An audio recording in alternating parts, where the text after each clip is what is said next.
Salut, c'est Trado, je suis content de vous retrouver pour la mise à jour de la préparation de la semaine de trading sur quelques indices et l'euro-dollar et Bitcoin. Je vous rappelle que ce format est pédagogique. Si vous n'avez pas de méthode pour trader à court terme ou si vous voulez confronter vos stratégies aux miennes, vous pouvez utiliser cette vidéo. Il faut également savoir que le trading de court terme est le trading le plus lucratif, mais également le plus dangereux et il doit être réservé à ceux qui ont une certaine expérience. On va donc commencer par le CAC 40 et voilà où nous en sommes sur le CAC 40. Alors on a une situation où la tendance pour l'instant de fond est, elle est en train d'être inversée. Là vous voyez la M200 elle est plate, donc on est en train de se battre pour passer au-dessus. On va dire que la tendance de long terme est à peu près neutre, mais avec un petit avantage au baissier, puisqu'on est en dessous.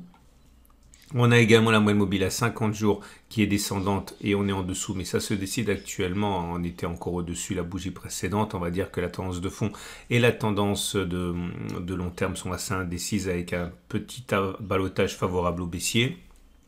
Et ça va être sans doute un très technique exercice que de trader le CAC 40. Parce que regardez, je vais remonter d'une unité de temps hebdomadaire pour que vous compreniez bien pourquoi ça va être très dangereux.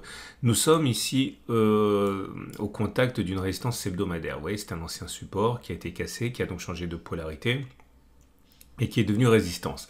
Et on voit qu'on est justement actuellement en train de batailler avec cette zone de résistance. On a ouvert au-dessus, mais on est aspiré parce qu'on peut tout à fait avoir des excursions au-delà de cette résistance hebdomadaire avec une clôture, donc dans une semaine, à l'intérieur, voire en dessous. Donc tout ce qui va se passer et toutes les petites victoires auxquelles on pourrait assister cette semaine en données journalières, eh bien, peuvent être à n'importe quel moment contrecarrées par une aspiration vers le bas, nous faisant clôturer dans la résistance, voire en dessous de la résistance. Donc il faut être extrêmement prudent avec ce genre de configuration que l'on va retrouver donc sur le CAC 40. Maintenant, je descends sur l'unité de temps journalière et comme vous pouvez le constater ici, eh bien, nous sommes en train de revenir dans la zone grise. Alors, c'est compliqué par le fait également que ça correspond à une résistance journalière. La zone orange a joué de la même manière ici, zone de support, de multiples fois, cassé, changement de polarité et pour l'instant, on est en train de travailler cette zone. Alors, ce qui sera vrai sur les données journalières sera faux sur les données hebdomadaires. C'est-à-dire que si on arrive à clôturer au-dessus de cette zone orange,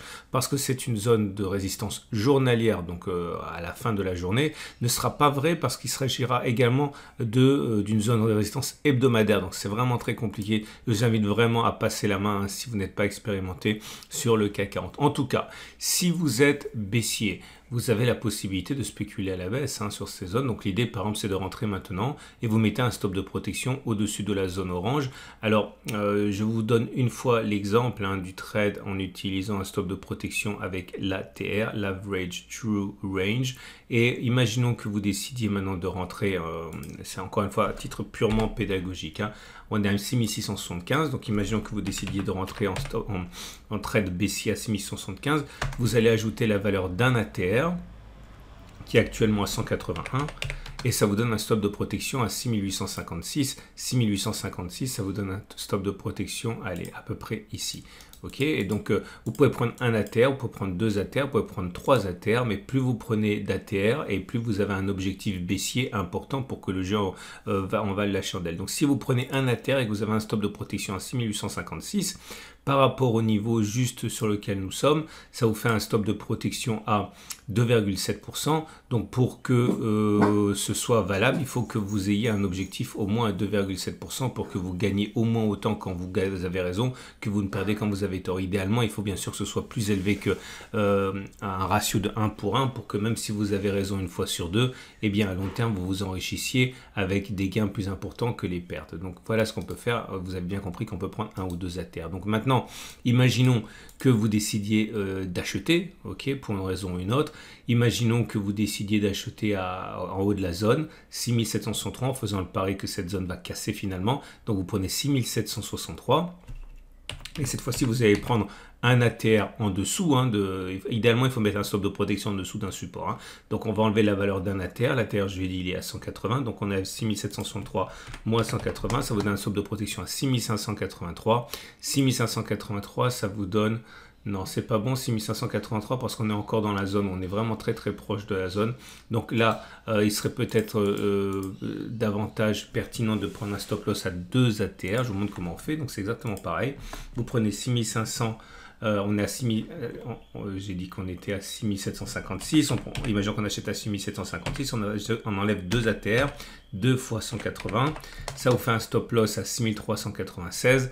6396, ça veut dire que, oh, c'est peut-être, là c'est un peu l'inverse, hein, c'est un peu excessif dans l'autre sens. Bon, on va dire que c'est 6396, donc si vous prenez un stop de protection à 6396, vous prenez un stop de protection à 5,3%, c'est juste un exemple, hein, vous l'avez compris, et ça veut dire qu'il faut viser au moins 5,27 vers le haut, c'est-à-dire qu'il faut clairement viser la résistance, et là vous avez un ratio gain-risque super. Voilà, c'était simplement pour l'exemple, hein.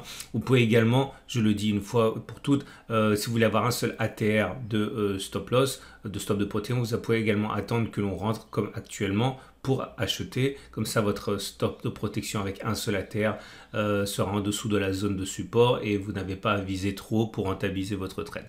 Voilà, c'était simplement encore une fois pour montrer comment je travaille. En tout cas, vous l'aurez compris, c'est compliqué parce que là, c'est complètement aléatoire entre ceux qui pensent que la résistance va tenir et ceux qui pensent qu'elle ne va pas tenir. On regarde les données 4 heures. Et sur les données 4 heures, comme vous pouvez le constater, c'est tout aussi compliqué parce qu'on est enchevêtré au milieu de support et de résistance. En tout cas, la tendance de long terme est neutre car on est au-dessous de la M200 qui descend. La tendance de fond est haussière car on est au-dessus de la M50 qui monte. On a un support H4 à 65,57, 65,45 et un support H4 à 66,90, 67,06 actuellement malmené. C'est une ancienne de résistance. On a ouvert au-dessus. Normalement, ça a changé de polarité, donc c'est une zone de support. Certains peuvent envisager d'acheter sur les niveaux actuels si on fait abstraction de tout ce que j'ai dit précédemment. Imaginons par exemple que vous pensiez que là, il s'agit d'un excès qui va être corrigé, qu'il s'agit bien d'un support. Je vous montre une dernière fois l'exemple. Donc, imaginons que vous achetiez sur les niveaux actuels. Nous sommes à 66,80 et que vous mettiez un stop de protection à 1 ATR. Donc l'ATR en données H4, il est actuellement à 64,2. Donc vous enlevez 64,2 et vous pariez sur le fait qu'on va rebondir. Le stop de protection, il est à 6616, 6616, c'est-à-dire que votre stop de protection, il est actuellement ici. Alors, ça a l'avantage d'être pédagogique, ce que je fais, mais encore une fois, ce n'est absolument pas un conseil. Donc, l'idée, c'est qu'à partir du niveau actuel, imaginons que vous pensiez qu'on va rebondir. Vous avez un objectif, un stop de protection à 0,92%. Si vous visez au moins 0,92%, vous êtes bon pour avoir un objectif supérieur au risque que vous prenez. Les bougies Aikinashi, regardez-les, ils sont pour l'instant, bon, ça vient de se faire, hein, mais c'est haussier, c'est vert. La dernière bougie, celle qui a été ouverte, sont haussières, sont des bougies vertes sans mèche basse, donc c'est bon. Par contre, la bougie actuelle a une mèche haute et une mèche basse, donc c'est globalement haussier, mais il faudrait avoir des bougies vertes sans mèche basse, y compris la bougie actuelle, hein, qui est en pleine formation, pour avoir une pression haussière vraiment importante. Et on passe au DAX 40 qui est dans une situation peut-être plus facile car on n'est pas au milieu d'une résistance hebdomadaire. Nous avons bien la même résistance ici à 14 800, 15 200, ancienne zone de support qui a été cassée, qui a changé de polarité et qui devient résistance, mais on sent qu'il y a un peu plus de marge de manœuvre quand même pour trader. Au-dessus de nous, entre les deux, il y a la résistance journalière, petite résistance assez difficile à identifier, mais quand même à 14 680. Je considère que la tendance de long terme est baissière, que la tendance de fond est baissière. Nous sommes en dessous de la M200 et la M50 qui descendent. Ceux qui veulent spéculer à la baisse attendent sans doute pour le coup que l'on aille dans la résistance hebdomadaire. Stop de protection au-dessus de la zone grise, notamment en utilisant par exemple la méthode de l'ATR que j'ai expliqué. Si vous voulez acheter, je pense que c'est là que c'est compliqué parce qu'acheter maintenant en dessous d'une résistance journalière au pied d'une résistance hebdomadaire, c'est vraiment très audacieux. Acheter maintenant me semble donc compliqué. J'envisagerais plutôt d'attendre un éventuel retour sur un support pour acheter, mais là aussi vous voyez la difficulté qu'il y a pour trader les indices, que ce soit le CAC 40 ou le DAX 40. La bougie Aiki Nashi du moment ne montre clairement pas d'orientation. Vous voyez, c'est des bougies avec mèche haute et mèche basse, pas des bougies comme ça impulsives, sans mèche basse pour les bougies baissières, sans mèche haute pour les bougies haussières. Donc voilà, c'est de l'indécision totale entre un rebond qui s'est déjà manifesté par une progression de 17%, 15-17% depuis les plus bas sur le DAX 40 et l'arrivée sur une double zone de résistance. On regarde les données 4 heures. Et sur les données 4 heures, on voit que la tendance de long terme est neutre car on est au-dessus de la M200 qui descend. La tendance de fond, ça se décide actuellement, mais voilà, pour l'instant, on est en dessous de la M50 qui monte, mais la bougie n'est pas constituée. C'est plutôt neutre à haussier. Une résistance intermédiaire s'est dessinée ici à 14 556, 14 420.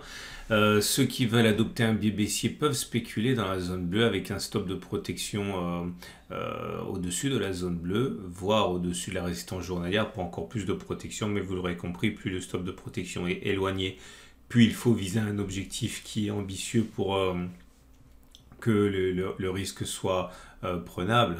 Et ceux qui veulent acheter, je ne vois rien d'autre avant le retour sur le support H4 des 13 990, 13 870, stop de protection en dessous de la zone, parce qu'acheter en cas de cassure de la résistance H4 14 556 est dangereux parce qu'on se retrouverait nez à nez sur les autres résistances, donc c'est vraiment pas facile.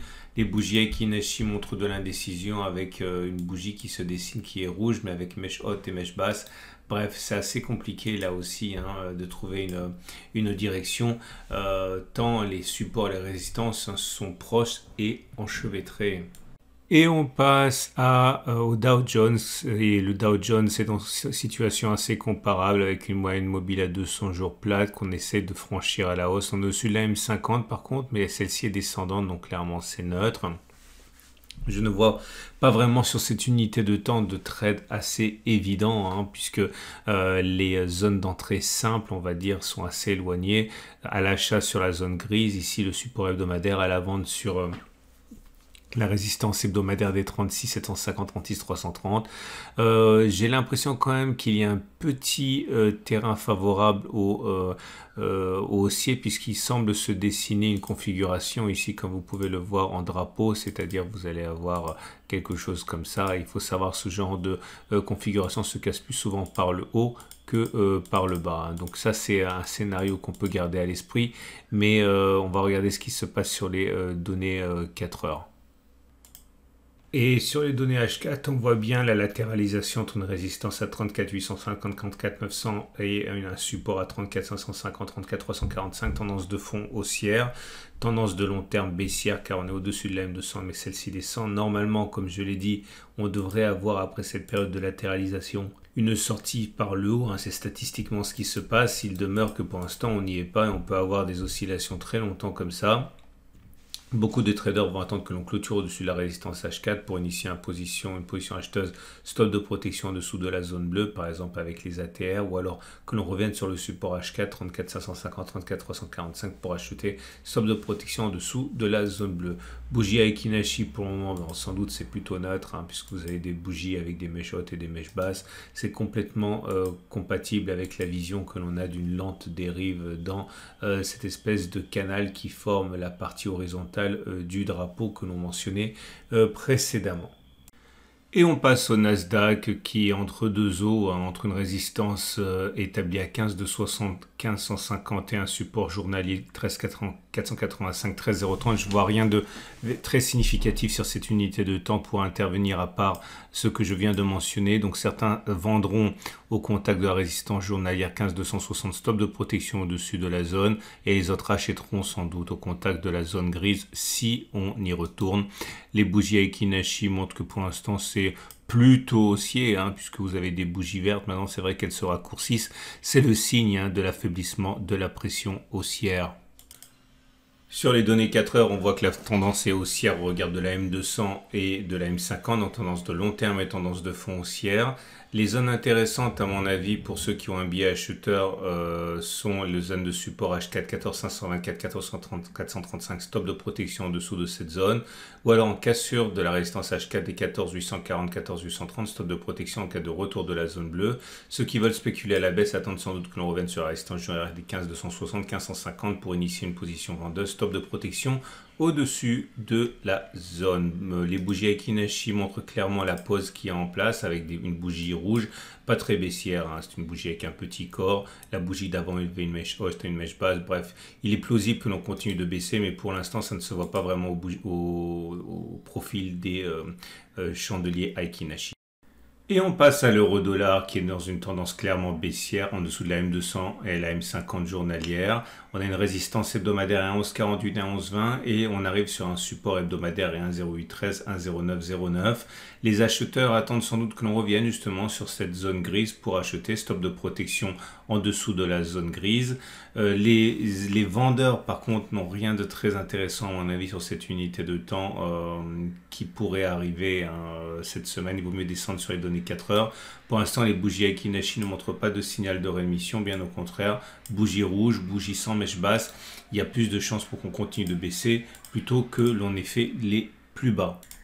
Et sur les données 4 heures, on peut considérer là aussi que la tendance de long terme est baissière, la tendance de fond est plus neutre puisque la M50 monte encore même si on est au-dessus. Je pense que ceux qui veulent acheter attendent un retour sur le support H4 d'1,0911, 1,0901 ici. Le problème c'est celui du stop de protection puisqu'on risque de descendre assez rapidement et on ne peut pas véritablement mettre de stop de protection en dessous de la zone orange aussi loin du point d'entrée parce que ça impliquerait un rebond très violent hein, et en termes de ratio gain-risque c'est pas très raisonnable. Donc difficile d'acheter à moins de mettre un stop de protection dans la zone grise, hein, ce qui est toujours une possibilité. Autre possibilité pour les vendeurs cette fois d'attendre un retour sur la résistance HKD 1138 à 1110 pour acheter bougie Aiki-Nashi en mauvaise posture pour les haussiers puisque c'est baissier avec des successions de mèches basses, de bougies rouges sans mèche basse. Et on termine avec Bitcoin. Bitcoin qui est en belle rémission. On vient de casser la résistance des 45 820, 44 640, ce qui veut dire que ça a changé de polarité, que c'est devenu support. Donc un retour dans cette zone pourrait intéresser les acheteurs. Les vendeurs n'ont pas véritablement de choses faciles à envisager sur cette unité de temps. La tendance de long terme est toujours baissière, mais la tendance de fond est haussière. Les bougies Aiki-Nashi montrent le regain de forme de Bitcoin avec une succession de grandes bougies vertes sans mèche basse. C'est bon pour Bitcoin. On regarde les données 4 heures. Et je ne vois rien d'important sur les données H4 qui changent la stratégie. On a bien une zone de support ici, ancienne résistance, mais les pousse plus ou moins la zone journalière. Donc un retour sur la zone de support 45 820, 44 640 était la zone d'achat. Stop de protection en dessous de la zone orange. Et je pense qu'il est assez dangereux de spéculer à la baisse. Alors forcément, à un moment ou à un autre, il y aura une baisse, mais il est difficile de timer cela. Et donc je m'en voudrais de vous inciter à le faire. Les bougies Aiki-Nashi sont de toute beauté. Bougie verte, sans mèche basse, c'est vraiment très puissant ce qui se passe. Voilà ce qu'on pouvait dire pour ces actifs. Je vous invite, si vous avez aimé, 1, à liker, ça me fait toujours plaisir. 2, à vous abonner, puisque si vous vous abonnez et que je vois que nous sommes sur une zone d'intervention à l'achat ou à la vente, je le mettrai dans la zone communauté de ma chaîne YouTube. Donc n'hésitez pas à vous y reporter régulièrement, en tout cas tous les soirs, pour voir si on est au moment où vous êtes disponible sur zone d'accumulation, sur zone d'intervention, pardon. À noter également que tous les graphes ont été extraits du site de mon partenaire IG. Si vous voulez apprendre à trader avec des Turbo 24 par exemple, eh bien vous pouvez ouvrir un compte de démonstration. IG est le numéro 1 et je vous souhaite une excellente journée. Je vous donne rendez-vous lundi prochain pour la mise à jour vidéo et tout au long de la semaine pour des alertes sur l'onglet communauté de la chaîne YouTube.